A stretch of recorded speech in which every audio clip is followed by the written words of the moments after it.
সিলেট আমার পূর্ণভূমি। সিলেট যখন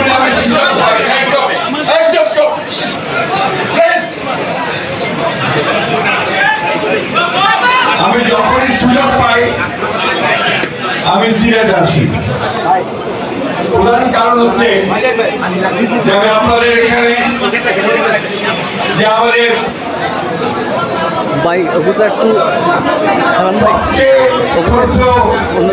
মানুষ যারা সেই শত বছর পূর্বে এখানে ইসলামের আলো ছড়িয়েছিলেন, যারা এখানে সত্যকে প্রতিষ্ঠা করেছিলেন, সুন্দরকে প্রতিষ্ঠা করেছিলেন, ইনসাফ প্রতিষ্ঠা করেছিলেন, সেই হযরত শাহজালাল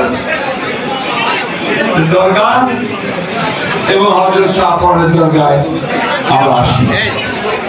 কিন্তু আমি নয়, আমরা নয়, সারা দেশ থেকে দেশ বিদেশ থেকে হাজার হাজার মানুষ এখানে আসে।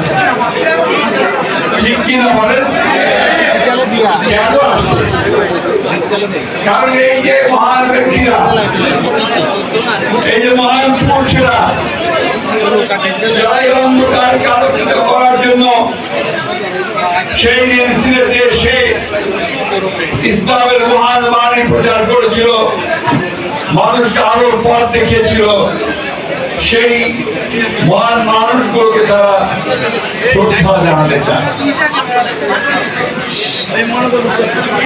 এটা আমাদের কাছে একটা বিরাট ব্যাপার, আমাদের পূর্ণভূমি। একই সঙ্গে সিলেট আমাদের কাছে আরো প্রিয়। কেন বলেন তো? বলতে পারবেন না। আমাদের নেতা তারেক রহমান সাহেবের আমাদের নেতা আছে আপনাদের জামাত, তাই না? সেই জন্য আমরা এখানে আসলে খুব আনন্দ পাই, মনের মধ্যে শান্তি আছে আমাদের, যে আমরা আমাদের তীর্থস্থানে।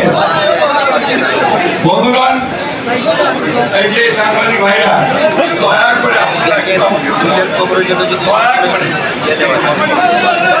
সমস্যা হচ্ছে এত মানুষ তো অনেকক্ষণ কষ্ট করছে, আমি কথা বাড়াবো না ভাই। আমি আজকে শ্রদ্ধা করে স্মরণ করতে চাই আমার আরেকজন শ্রদ্ধ মানুষকে, আমার সাইফুর রহমান সাহেবকে, যিনি এই সিলেটকে নতুন একটা আহ্বায়ক দিয়েছিলেন, এর উন্নয়ন করেছিলেন, পথ দেখিয়েছিলেন, এবং তারই পথ দেখানো পথে সিলেট অনেক দূর সামনের দিকে এগিয়ে গেছে, তাই না? আমি এখানে স্মরণ করি আমার সেই ভাই গণতন্ত্রের জন্য, দেশের স্বার্থ রক্ষার জন্য আমাদের কাছ থেকে হারিয়ে গেছেন। ওই যে লুনা ভাবে বসে আছেন, সেই লুনা ভাবের স্বামী, তার সন্তানের পিতা ইলিয়াস আলী আমাদের মাঝে নাই।